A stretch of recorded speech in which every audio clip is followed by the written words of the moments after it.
Well, Notre Dame football recruiting fans, welcome back to the channel. This is one of my favorite videos I make all year. It is the inaugural 2024 recruiting target board. I'm doing offense today. I will do defense tomorrow. Um, I love making the first one of the cycle. I usually make about 3 to 6 of these, probably a cycle. And what these target boards are, if you're curious, I just highlight who Notre Dame is recruiting at each position. So at quarterback right now, you have 3 names to know, 2 in specific. I'll get into that in a moment. But these videos are just a really, really good, um, tool for you guys to see who's actually on the short list for Notre Dame and who they're actively recruiting. Because when you go on these websites and look at the offer list, you're going to see hundreds of guys. Notre Dame isn't recruiting half those guys. But on this list, you see maybe 5 to 10 names a position, and you get to see who's on board already. Of course, the 2 defensive linemen committed, Owen Waffle and Brandon Davis-Swain. They're on here on the defense side of the ball. So just a very good overview. But we'll start with the quarterback position. As always, Jaden Davis, Julian Sand, and C.J. Carr. I do not know why C.J. Carr does not have a photo. But Jaden Davis is probably the long shot on this list. I like him to stay in the South, probably end up Georgia, Bama, maybe North Carolina. C.J. Carr, Michigan and Notre Dame are probably his top 2. Georgia and Wisconsin are 2 others to know. Made his way to South Bend a few weeks ago. Has been to Michigan a few times. He lives very close to campus. But right now I'm going to go with the Irish for C.J. Carr. Unlike Jaden Davis, Notre Dame is really, really in this 5-star quarterbacks recruitment. I don't know why he's not a 5-star in here, but he is a 5-star on other networks. So I'm sticking with the 5-star mantra for C.J. Carr. His grandfather, Lloyd Carr, was a head coach for Michigan just about 15 years ago. I don't think that'll matter too much. A lot of people have bought into that. I think he ends up in South Bend. Loves Tommy Rees. Julian Sand. This kid, I think, will end up in the class if it's not C.J. Carr. For anyone curious, no, I don't think they'll take 2 quarterbacks. If you could get Sand and Carr in the same class, oh boy, that'd be amazing. But I don't think that's going to happen.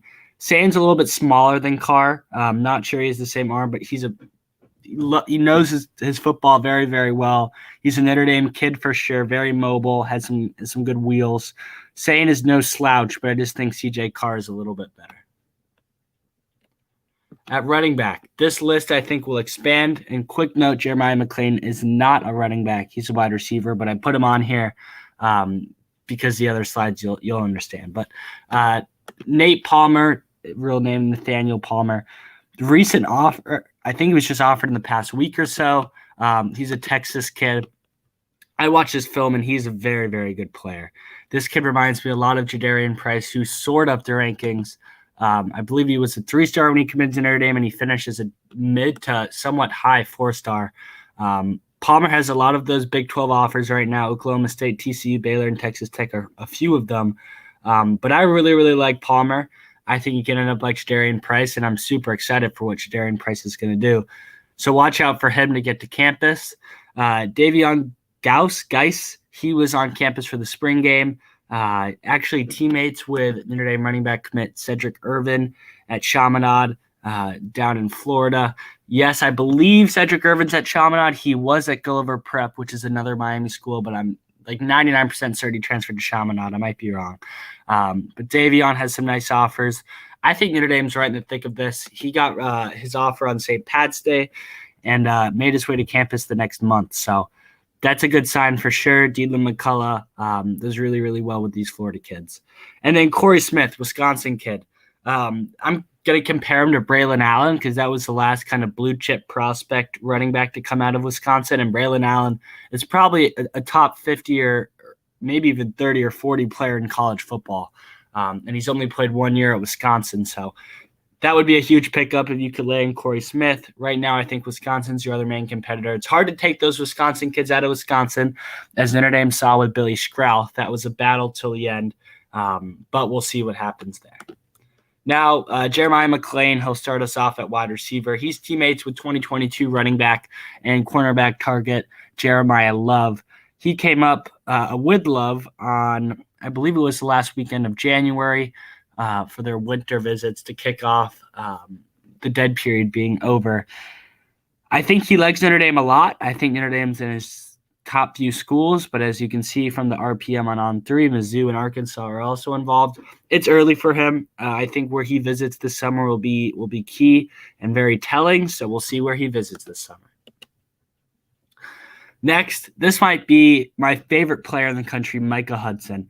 I think Micah Hudson is a legitimate, Hall of Fame potential player. I mean, I think Micah Hudson is the next Jackson Smith-Njigba.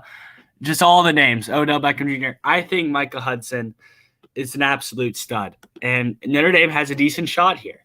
Braylon James is buddies with him. Chauncey Stuckey has some deep connections in Texas, as well as with Micah Hudson's head coach. I mean, if Notre Dame were to land Micah Hudson, that would probably be maybe the best recruit they land in a long time. I like Micah Hudson more than Keon Keeley. Watch this dude's film.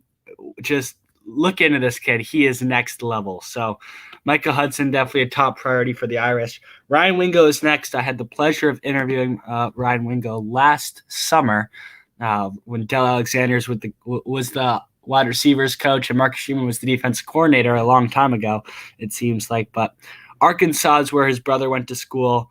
I think Wingo wants to run track as well in college. I think Arkansas is a pretty good track team, as does LSU.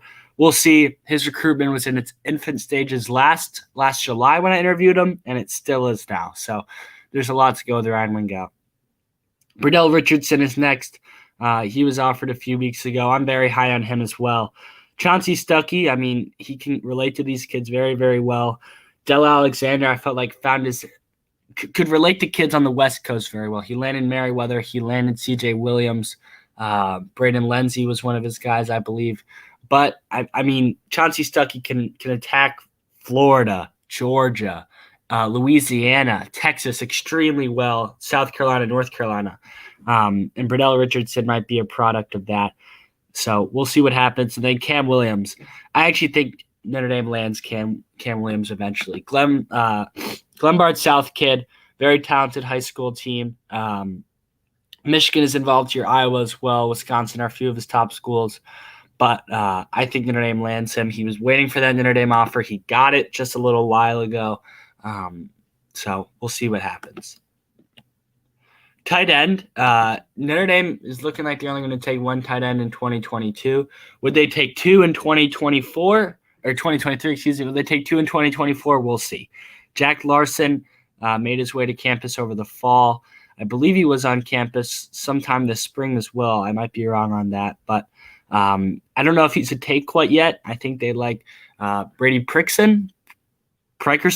I don't know how to pronounce it. From Rochester, Michigan, a little bit more. He has some bigger offers, has some offers from down south. So we'll see what happens. But I think Notre Dame only takes one in 2024 as well. Also, I definitely expect them to expand this board. They've only offered 3 tight ends in this 2024 class, Landon Thomas being the other. He's a kid who I expect to end up at Georgia, and he is also from Georgia.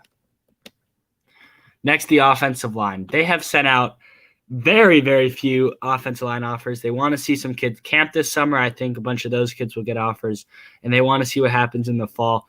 Notre Dame offensive line recruiting with Harry Heedstead kind of speaks for itself. They'll find kids. I'm not too worried about this. But they only really have 3 kids that I think they have a legitimate shot with. Gerby Lambert is teammates with Bubakor Traore, defensive end commit in the 2023 class. I think if Notre Dame pushes, they can land him. Peter Jones, this is a Penn State Notre Dame battle, but I think Notre Dame has a pretty lengthy lead. I'm just not sure if Notre Dame wants him I'm not sure if he's a take in this 2024 class. I only really expect Notre Dame to take 3 offensive linemen in 2024.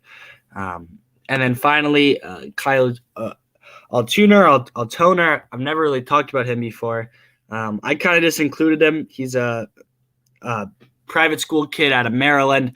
Not really sure what's going on there with his recruitment, but I do expect him to end up on campus this summer. Peter Jones and Gerby Lambert are the 2 lone prospects I know have legitimate interest in Notre Dame. Kyle Altoner, I haven't done much research on or whatever. I kind of just needed a third name to include. Now, I know this list is small. Harry Heasted will get his stuff together. I'm not worried about that at all. He knows who's going to work out at ND. He's probably the best offensive line coach in college football history. So, guys, don't stress out. I know this list is small right now for the offensive line, but everything will work out. And that's going to be it for today's video. Thank you guys for watching. Make sure you like, subscribe, comment if you have any questions, and that is it for me. Peace.